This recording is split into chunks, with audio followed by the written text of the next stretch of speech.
Hi friends, good morning. ఈరోజు వచ్చేసి నేను గీతోని మాయిశ్చరైజర్ ఎలా చేస్తారండి ఒకసారి ట్రై చేద్దాం అనుకుంటున్నాను. చాలా వీడియోస్ అయితే నేను కూడా చూసాను. చాలామంది గీతోని మాయిశ్చరైజర్ చేస్తున్నారండి. యూట్యూబ్లో చాలా వరకు గీతోని మాయిశ్చరైజర్ చేయడం అయితే చూసాను. నేను కూడా చాలా వీడియోస్ చూసాను. కానీ ఆ మాయిశ్చరైజర్ ఎంతవరకు వర్కౌట్ అవుతుంది ఏంటి అనేది చూద్దాం అనిపించి నాకు కూడా చేద్దామని ఒకసారి ట్రయల్ వేద్దాం అనుకున్నాను. ఫస్ట్ అయితే నేను గీ తీసుకున్నాను ప్లేట్లో, దాంట్లో కాసంత వాటర్ వేసుకున్నాను. చూసారు కదా, ఈ గీకి కాస్త వాటర్ సరిపోతుందని అనుకుంటున్నాను నేను. ఇక ఇదంతా కూడా మా బాబుతో చేసాను అనమాట. ఎలా వస్తుందో చూద్దాం అనుకొని అలా రౌండప్ చేస్తున్నాము. బాగా క్రీమీ టెక్స్చర్ వచ్చేంత వరకు, అంటే మనకి మాయిశ్చరైజర్ వచ్చేంత వరకు దాన్ని అలాగా సర్కిల్ మోడ్లో అలా తిప్పుతూ ఉంటే అది మనకి మాయిశ్చరైజర్ వస్తుందంట.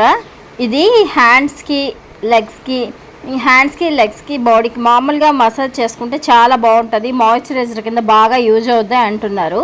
అది ఎంతవరకు మనకి అసలు ఏంటి ఉపయోగపడుతుందో లేదో అంది నాకు కొంచెం డౌట్గా అనిపించింది.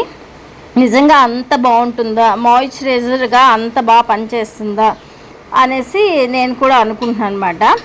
సో పాత రోజుల్లో వాళ్ళు అయితే ఇలాగే రాసుకుండేవారంట. నేతిలో కాస్త వాటర్ వేసి బాగా, అదేంటి ఇప్పుడు మనకి పిల్లలకి జ్వరం వస్తే కాస్త కొబ్బరి నూనెలోన వాటర్ వేసి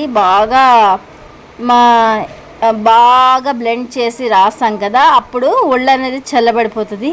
అలాగే ఇది కూడా ఇంకో చిట్కా అని అనుకుంటున్నాను నేను. నాకైతే ఇది ఎట్లా పనిచేస్తుంది ఒకసారి చూద్దామని చాలా రోజులు బట్టి నేను చూస్తున్నాను, కానీ ఇప్పటివరకు చేయలేదు. మాయిశ్చరైజర్ అయితే ఖచ్చితంగా నేను రాసుకుంటాను, కానీ ఇట్లాంటి మాయిశ్చరైజర్ రాసుకుంటే జిడ్డుగా ఉంటుందా, షైనింగ్ వస్తుందా, స్మూత్ అనేది ఉంటుందా ఉండదా అనేసి నాకు డౌట్గా ఉందన్నమాట.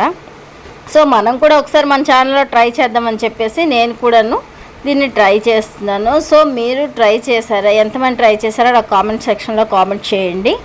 సో ఆల్మోస్ట్ కొంతవరకు అయితే వచ్చేసింది. ఇప్పుడు చూద్దాం ఎంతవరకు ఇది బాగా మనకి యూజ్ అవుతుందో ఏంటో అనేసి. ఒక పక్కన బాగా రౌండప్ చేస్తూ ఉంటే సైడ్ నుంచి క్రీమీ టెక్స్చర్ అనేది మనకి కనిపిస్తుందండి. చూస్తున్నారు కదా, చాలా దీనిగా ఉంది. నిజమే, మనకి ఇది బటర్ టైప్లో కనిపిస్తుంది. బటర్ ఎంత స్మూత్గా ఉంటుందో ఆ టైప్లో కనిపిస్తుంది. మనకి వ్యాజ్లిన్ ఉంటుంది కదా, ఎల్లో సోయా వ్యాజ్లిన్, ఆ టైప్లో కలర్ అయితే ఉంది. సో ఇది నిజంగా అంత స్మూత్నెస్ వస్తుందా? పూర్వకాలం రోజుల్లో మాయిశ్చరైజర్లు ఇలాంటివి ఏవి లేవు కదా. కేవలం కొంతమంది కొబ్బరి నూనె రాసుకునేవారు. పాదాలకైతే ఆవదం రాసుకుంటారని నాకు బాగా తెలుసు.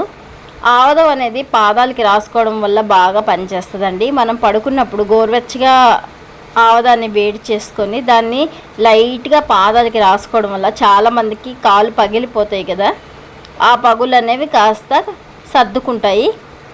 కాళ్ళు కూడా చాలా మృదువుగా సున్నితంగా ఉంటాయి. అలా మనం ట్రై చేస్తూ చూడాలి. ఒక నెల 2 నెలలు అలా యూజ్ చేయడం వల్ల అనమాట పాదాలు మంచి షైన్ అనేది వస్తుంది, చాలా మృదువుగా కూడా ఉంటుంది.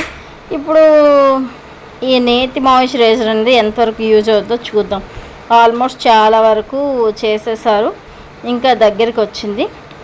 ఇప్పుడు చూద్దాము ఇది నిజంగా మనకి యూజ్ అవుతుందా బాడీకి, అంత మంచి మాయిశ్చరైజరా ఏంటి అనేసి. ఇంకా మా పాప ఇంకా అయ్యేటట్లేదు, ఇంకా స్మూత్ చేస్తుంది అనమాట. ఇంకా స్మూత్ చేసి బాగా ఆ స్టిచ్చర్ వచ్చేంత వరకు కూడాను తను ఇంకా కంటిన్యూ చేస్తుంది. సో నాకైతే ఓకేగా ఉంది, అయిపోయింది. మాయిశ్చరైజర్ బాగానే వచ్చింది.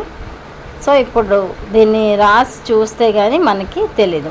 ఒకసారి ట్రై చేద్దాం, తన హ్యాండ్ మీద ట్రై చేద్దాం. అది కూడాను రాయమని నేను చెప్పాను. సో చాలా స్మూత్గా వచ్చింది. మాయిశ్చరైజర్ చాలా బాగుంది, షైనీ కూడా ఉందన్నమాట. చూస్తున్నారు కదా.